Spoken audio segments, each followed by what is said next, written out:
Chapter 4. Instructional Material and Equipment. Objective number 1. Identify the components of a lesson plan.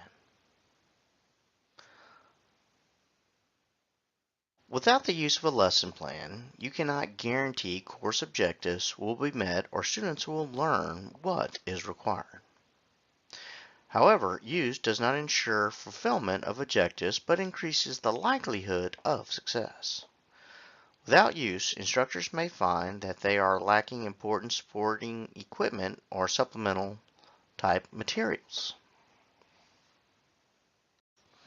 The purpose and benefits of a lesson plan. It basically provides uniformity by standardizing the instruction and enabling instructors to provide the same information in a similar format each time the lesson is taught. It gives a clearer path for both the instructor and the students to follow. It helps create consistency when more than one instructor must teach.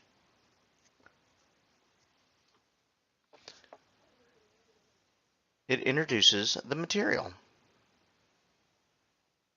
It guides the students through practical training evolutions to meet performance objectives, as well as guiding students through a summary of key learning objectives as well.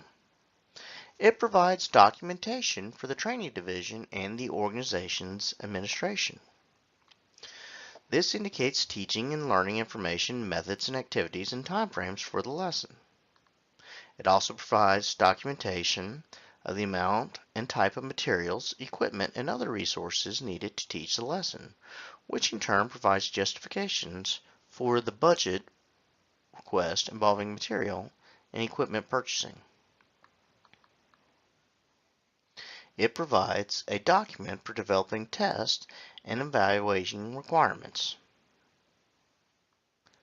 It establishes the testing criteria, shows the material that was taught, and verifies that the information presented is appropriate for the testing and lesson plan component.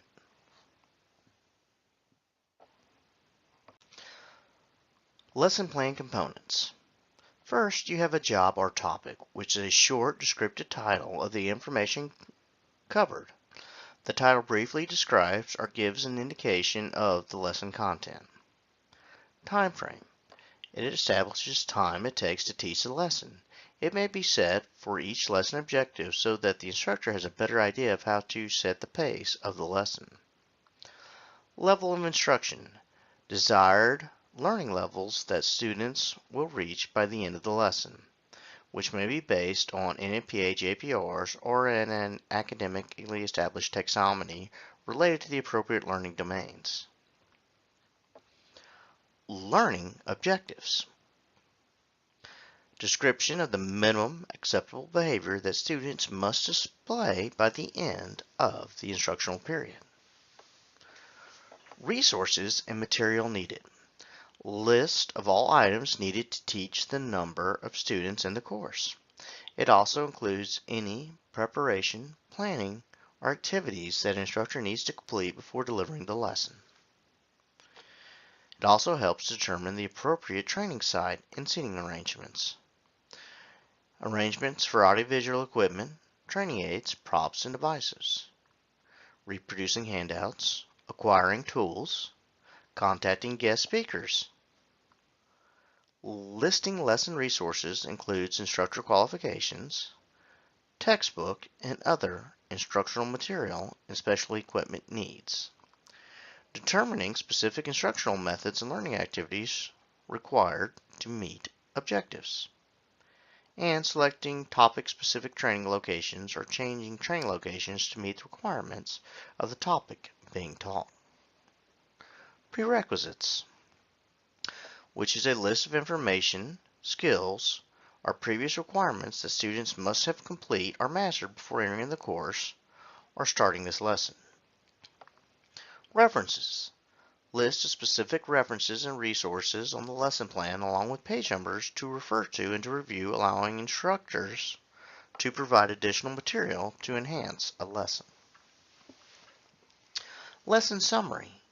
This is a restatement or reemphasis of the key points of the lesson to clarify uncertainties prevent misconceptions, and increase learning and improvement retention. Assignments.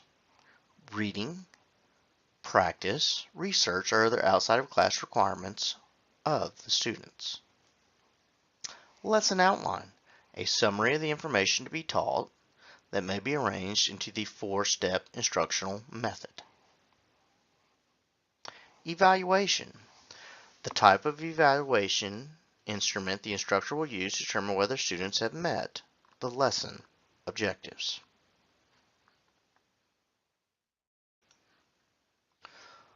Lesson outlines and learning objectives. The Level 1 instructor will be provided with a prepared lesson plan to guide instruction. They may find themselves in situations where they have to create training exercises when they have not been provided a lesson plan. They should realize that they do not need to produce formal lesson plans and curriculum like certified level 2 and 3 instructors. Here are the basics of a learning objective. Stepping stones the instructor needs to address in order to reach the learning outcome. Should contain an action and a knowledge or a skill. It should contain 3 components. Performance statement, which is behavior, which identifies what the student is expected to do and must be stated in observable terms and use a clear action verb. Condition description describes the situation, tools, or materials required for a student to perform a single specific action or behavior. And standard criteria states the acceptable level of student performance. Generally describes what performance is required of the student.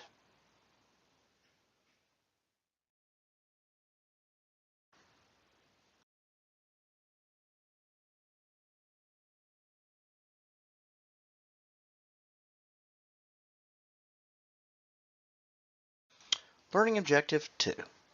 Explain the differences of outside resource materials. Additional resources to reinforce information provided in a lesson plan.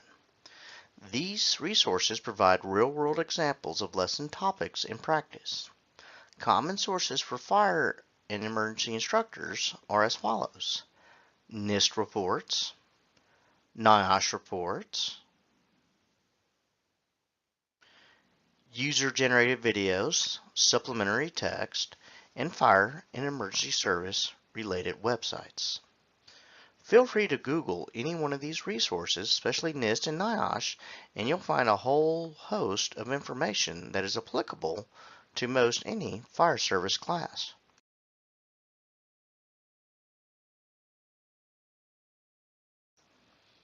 Learning Objective number 3.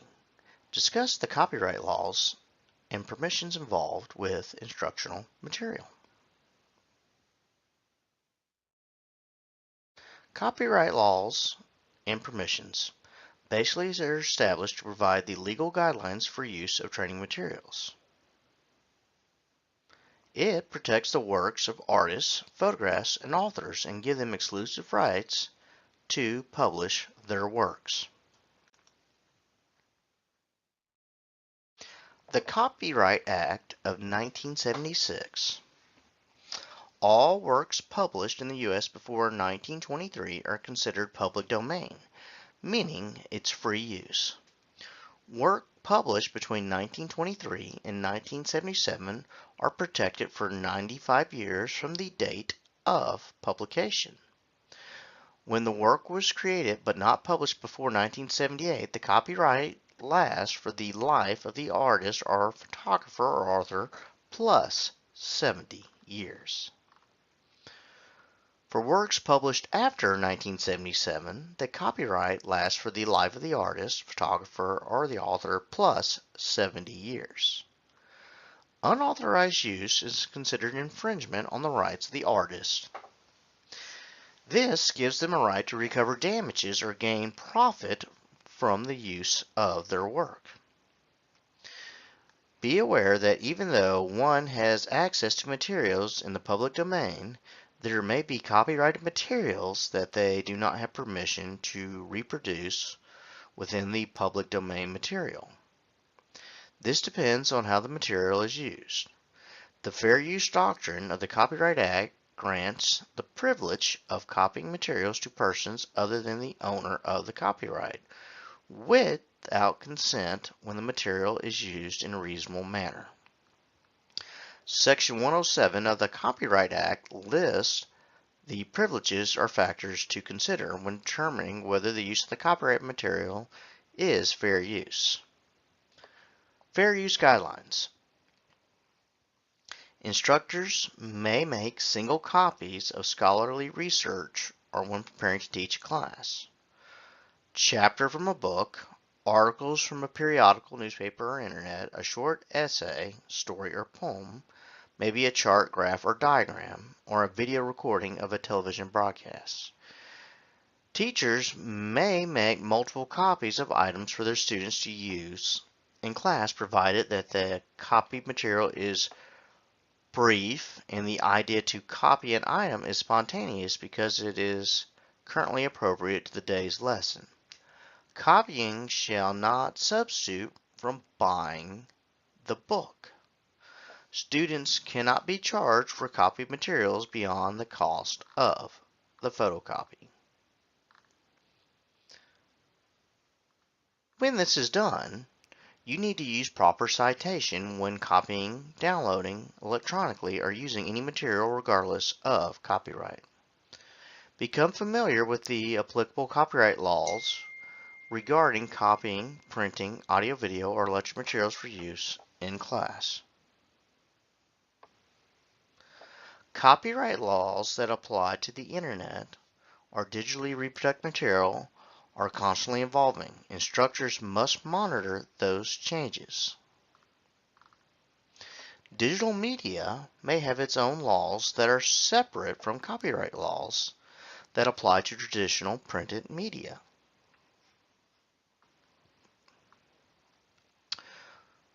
Photographs or video recordings at a scene may be invading the privacy of the individuals or victims involved in the incident. Individuals have the right to control the use of pictures of themselves and their property. An instructor or organization that uses pictures or films may be sued for invasion of privacy or liable if permission is not obtained.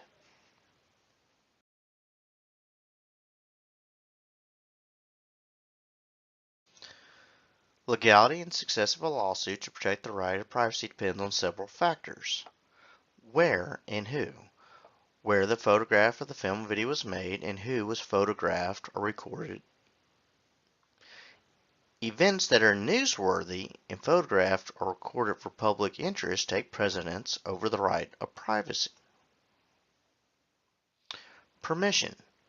Organizations must always make arrangements in advance to obtain permission in writing from individuals to take photographs or film videos or events and use them after the event. Restrictions. Organizations must explain the purpose of the intended use. Individuals can make an informed decision or restrict use to a specific form only, such as training. Photographs, images, and audio and video recordings of students participating in training classes will require written permission before the material is published or used by the organization.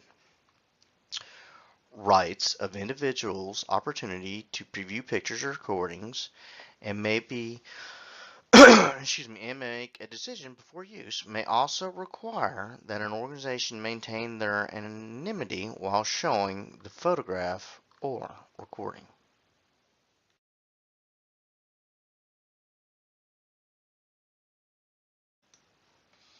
Learning objective number 4. Describe the variety of training aids that an instructor may use in both the classroom and training environment. Training aids have similar functions. Some are economically out of reach of small training organizations. An instructor should be familiar with the various types and their uses. Non-projected training aids can be such things as chalkboards.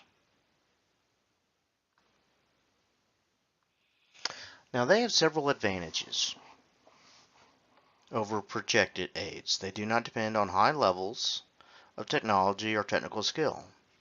They are easier to use and less likely to malfunction during a presentation, and they cost less to purchase. They're easy to create illustrations, easy to maintain. So when we're looking at it, we've got several good examples, such as your chalkboards, marker boards, and easel pads.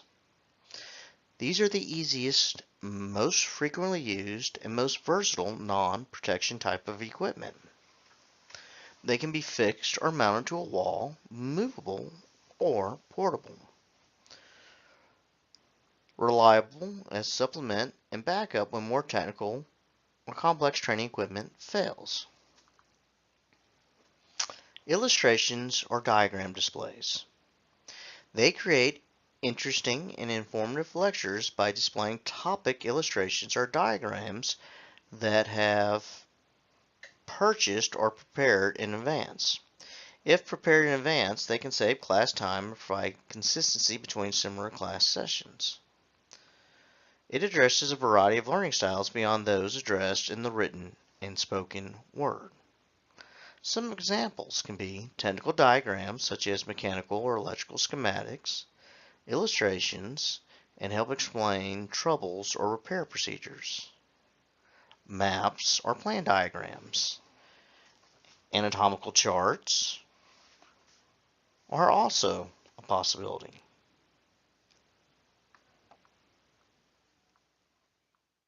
Flowcharts. They help explain the process or procedures. Data charts, such as pie charts or bar graphs, illustrate common causes of injury, response types, and other statistical data. Photographs of an incident scene or individual and illustration proper procedures. These can be mounted or created on poster board.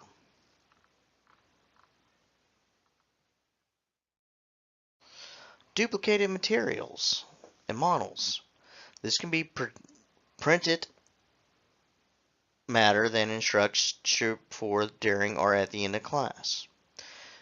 Good examples of this can be handouts of your lecture notes or your slides. It can also be self-study guides or review questions. Audio recordings.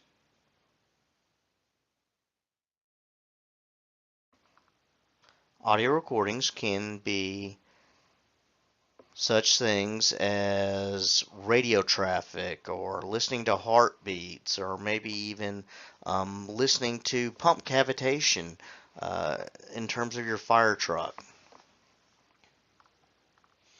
These can be stuff that is from a compact disc or an MP file or whatever the case may be. Another type of non-projected aid is your casualty simulations. So this can be your mannequins, your dummies. It can even be real people that you make up in form of moulage to look like real patients. And this is very common in your EMS type training. Projected training aids can be your video or multimedia projectors. Other types of projected aids can be your interactive whiteboards, also known as smart boards. These are the boards that will display a computer screen, and of course you can write on them, you can see videos, wherever the case may be. Visual presenters and displays, television programs, and videos are all good examples. Simulators. You can have electronic simulators, such as display boards, smoke simulators, in terms of smoke machines, computer simulators for like driving or fighting fires, virtual reality simulators, and anatomical physiological mannequins. Your training props may be permanent or portable devices. And of course, as the instructor, you need to learn how to properly care and maintain your equipment. For example, changing out a bulb for a PowerPoint projector, as shown here. Learning objective number 5. Summarize the benefits of using training aids in the classroom environment. Know what function training aids perform. They are there to enhance the student's understanding of the topic being taught.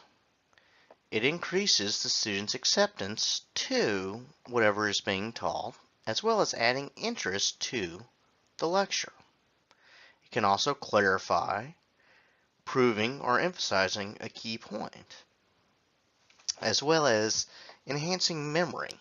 If they're more apt to touch it or hold it, feel it, see it, do it, they're more apt to remember that topic or thing or performance, whatever it is you're trying to teach. They also help the students organize their ideas, gain and maintain students' attention, and saves lecture time. It also is a great way to illustrate a sequence of events or steps in a process.